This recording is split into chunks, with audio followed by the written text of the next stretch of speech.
Более 50 лет назад президент США Ричард Никсон объявил наркоманию всеобщим врагом номер один, начав тем самым беспрецедентную глобальную кампанию «Войну с наркотиками», которая оказалась огромным провалом, привела к коррупции, политической дестабилизации и насилию в Латинской Америке, Азии и Африке, а также систематическим нарушением прав человека по всему миру. Вы спросите, но Гамлин, как же так произошло? Все дело в том, что целью войны с наркотиками является мир без наркотиков. Представили? И я нет. Основная стратегия войны с наркотиками – нет наркотиков, нет проблем. Так что почти все усилия за последние несколько десятилетий были направлены на уменьшение запасов наркотиков и арест наркоторговцев. Но этот подход не учитывает самую основную рыночную силу – спрос и предложение. Если уменьшить предложение товара, не уменьшив при этом спрос, поднимается его цена. Это может уменьшить продажи многих товаров, но не наркотиков. Рынок наркотиков не чувствителен к цене. Наркотики будут употребляться, сколько бы они ни стоили, так что в результате поощряется производить больше наркотиков и нанимать больше торговцев, что увеличивает доступность. Это называется эффект воздушного шарика. Даже если уничтожить производителя наркотиков или пути снабжения, предложение для конечного покупателя не уменьшится. Вот почему у Никсона ничего не вышло. Но для чего вообще нужно было развязывать эту войну? Начнем сначала.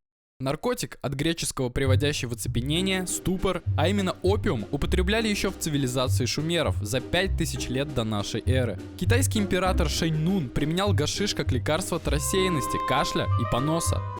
Вот это поворот! Скифы употребляли конопляные семя и опиум, а южноамериканские индейцы изображали на стенах людей, жующих листья коки.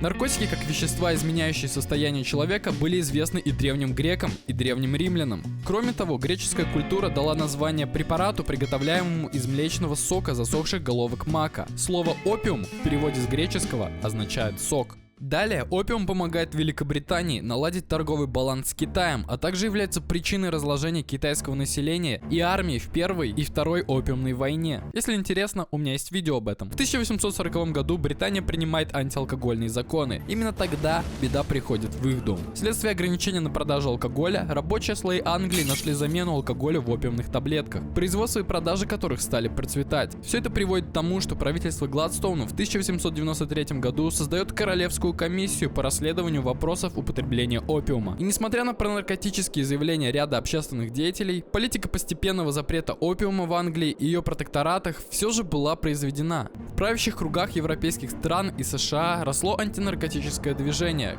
которое вылилось в 1909 году в созыв конференции по проблемам опиума в Шанхае. Американские делегаты, по инициативе которых и президента Рузвельта и была созвана конференция, выступили с идеальных нравственных позиций. Конгресс поспешно принял закон о запрете опиума 1909 года, запрещавший импорт и запрет использования опия в США в немедицинских целях. Делегаты Шанхайской конференции, в которой помимо США участвовала также Россия, приняли обращение к правительствам мира с призывом постепенно ликвидировать курение опиума на своих территориях.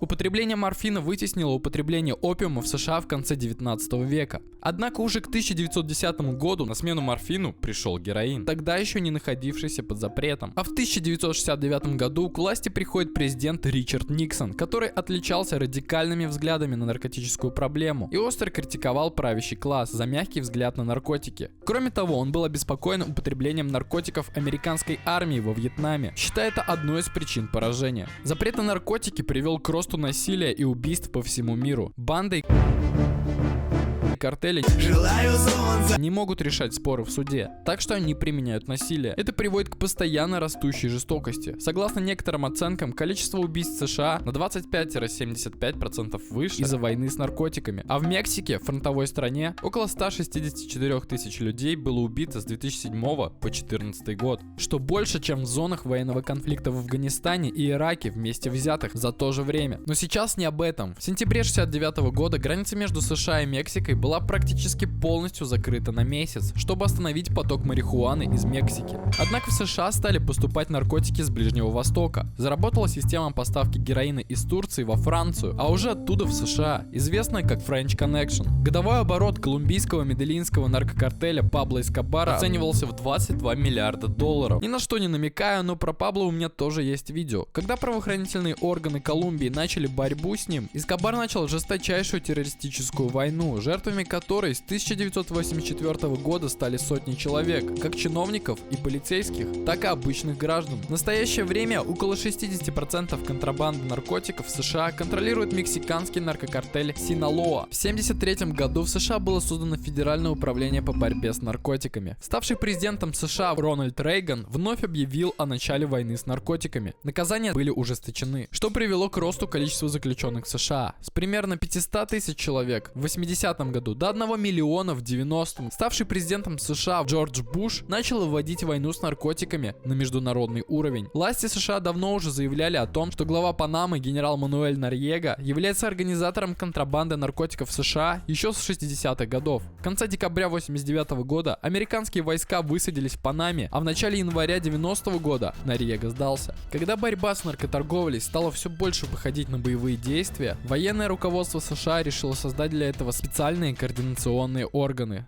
В 21 веке наркотики начали продавать на анонимных интернет-площадках. Как пример, закрытый спецслужбами США известный интернет-магазин наркотиков Silk Road, работающий в рамках анонимной сети Tor с 2011 года, хотя после его закрытия появилось несколько клонов. В России ведущим на Darknet рынке с 2012 года был Ramp, анонимная торговая площадка, продававшая наркотики в сети Darknet.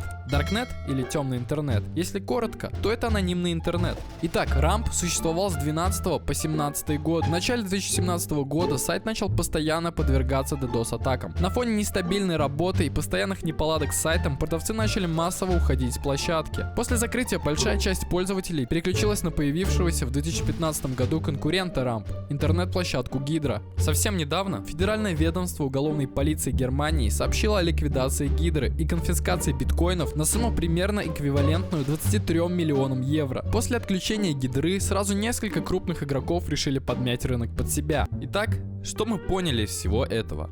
Если войны с наркотиками не помогают, что же тогда нам остается? Можем ли мы сделать что-то другое? Не знаю, но одно мне известно наверняка. Там, где есть спрос, всегда будет предложение. Ну что, давай теперь... Советский Союз, пожалуйста, если уж мы должны закончить с Советским Союзом. У нас наркомания исчезла как социально значимая проблема. Ее просто не было. Все знали, что как увидишь наркомана, раздави как таракана. На все способен наркоман, на ложь, на подлость, на обман.